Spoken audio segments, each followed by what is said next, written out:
MPC BiPC విద్యార్థులకి ఒక వరం CA CMA కోర్సులు. CA CMA చదివే విద్యార్థుల్లో 40% మంది ఎంపీసీ మరియు బైపీసీ విద్యార్థులే. Master minds. వరదలో చిక్కుకున్న కూలీలను NDRF సిబ్బంది రక్షించింది. ఆంధ్ర తెలంగాణ బార్డర్లో పెద్దవాగు వరదలో చిక్కుకున్న 30 మంది కూలీలను సిబ్బంది తరలించారు. ఏలూరు నుంచి వచ్చిన హెలికాప్టర్లో కూలీలను సిబ్బంది తరలించారు. వర్షాలకు అశ్వరావుపేట మండలం నారాయణపురం దగ్గర పెద్దవాగు పోటెత్తింది.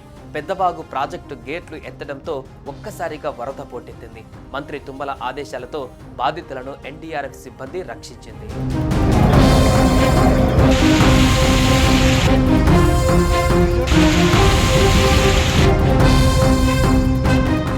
ఒక్కసారిగా పోటెత్తిన వరద, చుట్టుముట్టిన వర్షపు నీరు, ఒక్కసారిగా ఊహించని విధంగా వరదల్లో చిక్కుకున్న 28 మంది బాధితులు ఎట్టకేలకు సురక్షితంగా బయటపడ్డారు.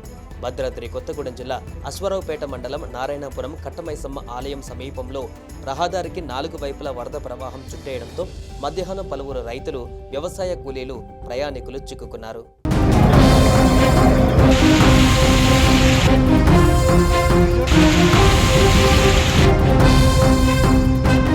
పొలం పనులకు వెళ్లిన వారు వరద తీవ్రత పెరగడంతో బయటపడేందుకు ప్రయత్నించిన ప్రవాహం పెరిగి భారీగా వరద చుట్టుముట్టింది. దీంతో 21 మంది ఒకచోట, 6 ఇంకొక చోట, మరో వ్యక్తి మరో చోట ప్రాణాలు అరచేతుల్లో పెట్టుకుని బిక్కుబిక్కుమంటూ గడిపారు. పశువుల కాపరులు 6 చెట్లు ఎక్కి ప్రాణాలు కాపాడుకున్నారు. DCCB చైర్మన్ పుల్లారావు వరదల్లో చిక్కుకొని చెట్టుపై తలదాచుకున్నారు.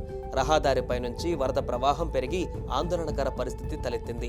అయినా బాధితులంతా ఒక్కచోటే ఒకరి సాయంతో ఇంకొకరు కదలకుండా నిలబడ్డారు.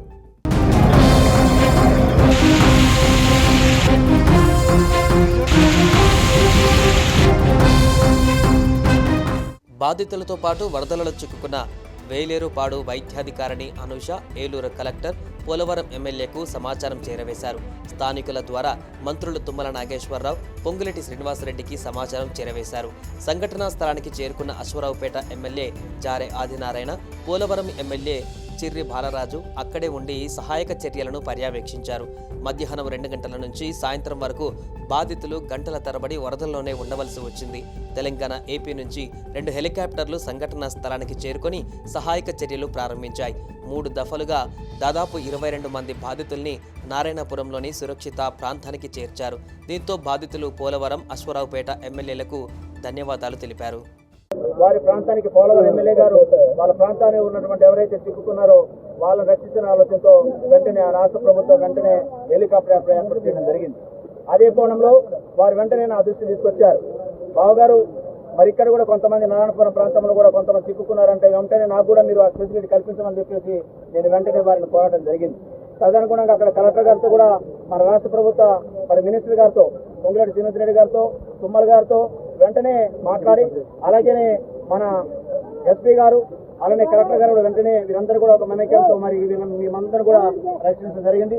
ఈ కోణంలో అత్యవసర పరిస్థితిలో మరి పక్కనే వారి ప్రాంతంలో పోలవరం ఎమ్మెల్యే గారు వారి ప్రాంతంలో ఉన్నట్టు వారు రక్షించదగ్గర తీసుకొచ్చినందుకు మరి మన ప్రాంతంలో త్వరితగతిన వారు తక్షణమే స్పందించి మరి నా ప్రాంత ప్రజలను మీరు కాపాడినందుకు మేము మీకు ప్రత్యేకంగా ధన్యవాదాలు తెలియజేస్తున్నాను.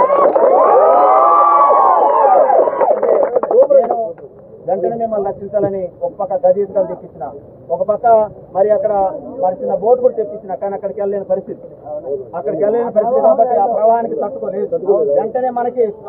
వెంటనే పక్కన ఉన్నటువంటి వారు మనకి సేవలు అందించారు. వారికి మన తరఫున వారికి ప్రత్యేకంగా ధన్యవాదాలు తెలియజేస్తా ఉన్నాం. ఎందుకంటే ఎందుకు ధన్యవాదాలు చెప్పాలంటే మనం వెంటనే కాల్ చేసినాం.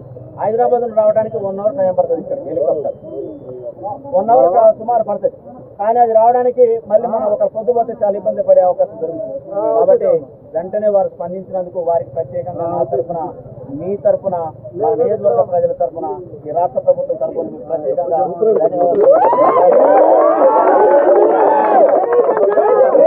సుమన్ టీవీలో మీ పర్సనల్ అండ్ బిజినెస్ ప్రమోషన్స్ కోసం కింది నెంబర్కి కాంటాక్ట్ చేయండి.